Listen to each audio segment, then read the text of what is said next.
ಜಿಲ್ಲೆಯಲ್ಲಿ ಇವತ್ತು ನಿನ್ನೆ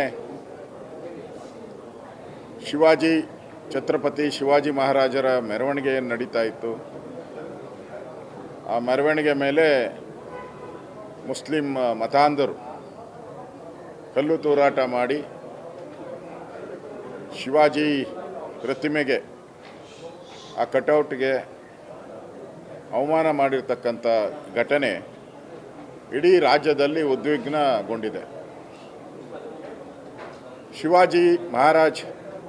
ಛತ್ರಪತಿ ಶಿವಾಜಿ ಮಹಾರಾಜ್ ಅವರು ಹಿಂದೂ ಧರ್ಮದ ಸಂಘಟನೆಗೆ, ಉದ್ಧಾರಕ್ಕೆ ಕೆಲಸ ಮಾಡಿದಂಥವರು. ವಿಶೇಷವಾಗಿ ಮರಾಠ ಜನಾಂಗ ಶಿವಾಜಿಯನ್ನು ದೇವರ ರೀತಿ ಪೂಜೆ ಮಾಡ್ತಾರೆ.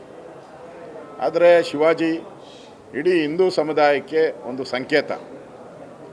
ಅಂಥ ಒಂದು ಮೆರವಣಿಗೆ ಮೇಲೆ ಈ ದುಷ್ಕರ್ಮಿಗಳು ಕಲ್ಲು ತೂರಾಟ ಮಾಡಿ, ಪೊಲೀಸರ ಮೇಲೆ ಹಲ್ಲೆ ಮಾಡಿ, SP ಮೇಲೆ ಕಲ್ಲು ತೂರಾಟ ಮಾಡಿ ಗಾಯ ಆಗಿರೋ ಅಂಥದ್ದು, ಇವೆಲ್ಲನೂ ಕೂಡ ಪೂರ್ವ ನಿಯೋಜಿತ.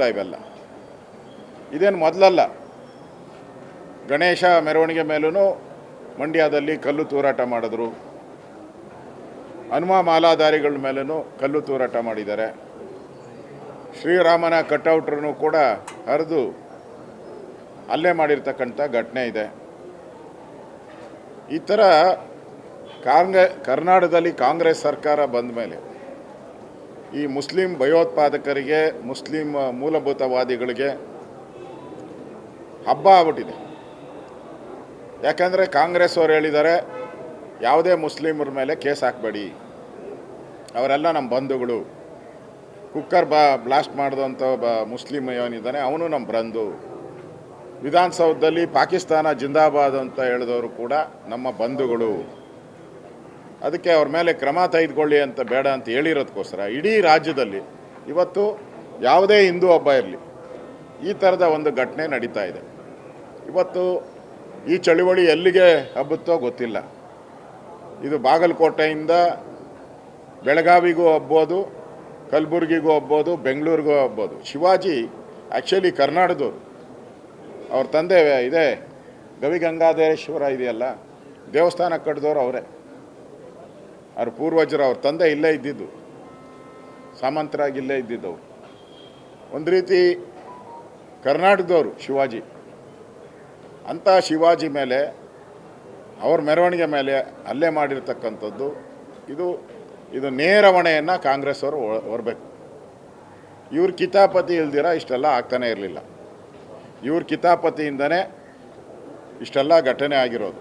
ಇವತ್ತು ಮುಖ್ಯಮಂತ್ರಿಗಳ ಹೇಳಿಕೆಯನ್ನು ನೋಡಿದೆ, ಟ್ವೀಟ್ ಮಾಡಿದ್ದಾರೆ, ಕಟ್ಟುನಿಟ್ಟಿನ ಕ್ರಮ. ಇದೆಲ್ಲ ಬುರುಡೆ ನಿಟ್ಟಿನ ಕ್ರಮ. ಇದೆಲ್ಲ ಕಟ್ಟುನಿಟ್ಟಿನ ಕ್ರಮ ಅಲ್ಲ, ಬುರುಡೆ ಬಿಡ್ತಾರೆ ಅಂತಾರಲ್ಲ, ಬುರುಡೆ ಬಿಟ್ಟಿರೋ ಕ್ರಮ ಇದೆಲ್ಲ. ಅವ್ರ ಮೇಲೆ ಏನು ಕ್ರಮ ತೆಗೆದುಕೊಳ್ಳಲ್ಲ. ಅವರಿರೋ ಕೇಸ್ಗಳನ್ನೆಲ್ಲ ವಾಪಸ್ ತೆಗೆದ್ರಲ್ಲ.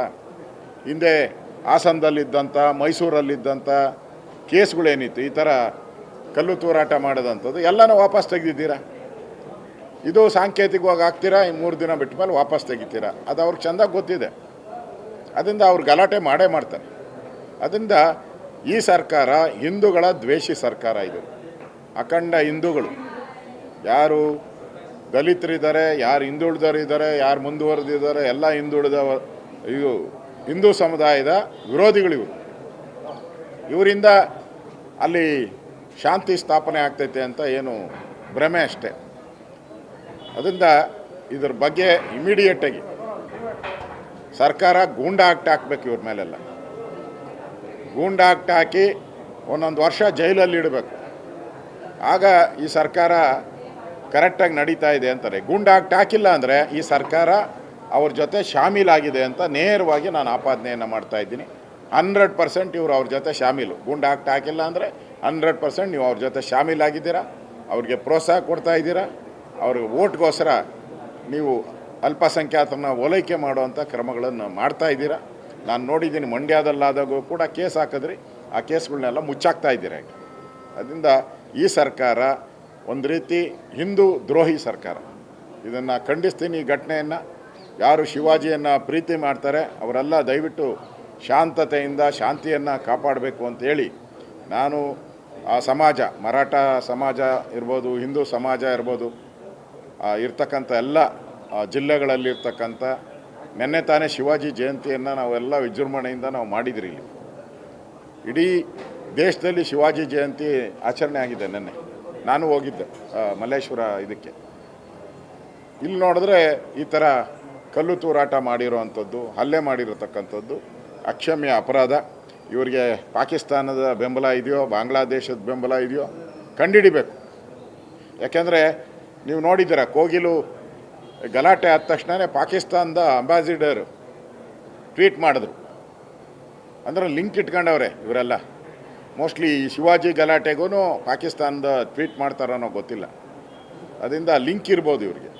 ಅದರಿಂದ ಇವ್ರ ಮೇಲೆಲ್ಲ ದೇಶದ್ರೋಹದ ಕೇಸ್ ಹಾಕಬೇಕು, ಇವ್ರನ್ನೆಲ್ಲ ಗೂಂಡಾ ಆಕ್ಟಲ್ಲಿ ಒಳಗಾಕಬೇಕು ಅನ್ನೋ ಆಗ್ರಹವನ್ನು ನಾನು ಮಾಡ್ತಾಯಿದ್ದೀನಿ.